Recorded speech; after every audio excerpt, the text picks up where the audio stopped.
এটা যে মৎস্য, এটা আসলে বাংলাদেশ কোস্টগার্ড এই যে মৎস্যের সাথে আসলে অতপ্রতভাবে একটা জড়িত বাংলাদেশ কোস্টগার্ডের সদস্যরা।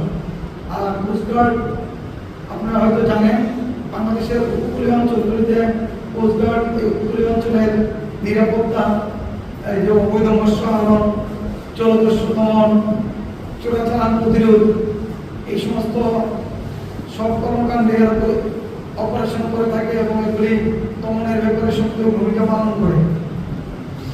তো আমরা এখানে মিরেশরায় দেখলাম তেমন একটা চোরাচালান প্রতিরোধ আমি কন্টিনজেন্ট কমান্ডার হিসেবে দেখলাম তেমন একটা আমার চোখে পড়ে নাই।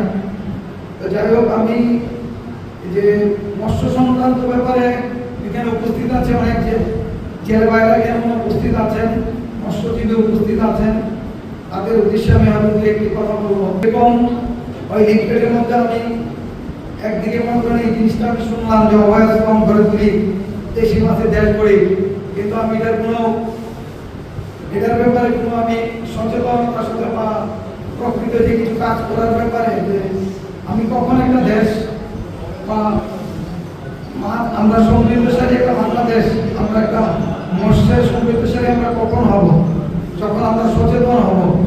আমি অনেক কিছু দেখতে পাই, আমরা তো সমুদ্রে কাজ করি, নদীতে যাই, আমরা অনেক সময় জাল, অবৈধভাবে মৎস্য আহরণ এগুলি আমরা দেখাশোনা করি, আমরা যখন শহরে বের হই। যাই হোক, আমি জেলেদের উদ্দেশ্যে একটু একটি কথা বলতে চাই। আপনারা যে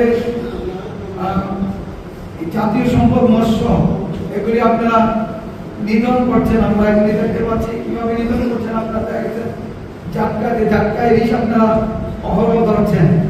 তারপরে যে কিছু কিছু জাল দেখা গেছে নদীতে গেলেই পাওয়া যায়, নিষিদ্ধ জাল আছে কিছু যেগুলি সরকার কর্তৃক এই জাল দিয়ে মাছ ধরা নিষেধ, বেহন্দি জাল আছে, তারপর হচ্ছে পাই জাল, তারপরে হচ্ছে আপনার মশারি জাল, চরগেরা, কারেন্ট জাল, এগুলি কিন্তু আমরা যখন অপারেশনে গেলে আমরা নদীতে এগুলি আমরা দেখতে পাই।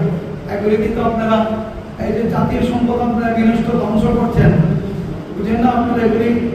আজকের এই যে আপনার মৎস্য সম্পদ আপনারা উপস্থিত থেকে আপনারা ভালো কিছু নিয়ে যান, এখান থেকে কিছু 2-4টা জিনিস যদি আপনি মনে রাখতে পারেন বা আমাদের 2-4টা কথা আপনাদের হৃদয়ে ধারণ করতে পারেন, আমরা জাতি অনেকটা উপকৃত হবে। আপনারা যে জাতীয় এই মৎস্য সম্পদ এগুলো বিনষ্ট করছেন, ধ্বংস করছেন, এটা কিন্তু আদৌ কাম্য নয়। আমরা যখন সরকারি নির্দেশনা বাস্তবায়ন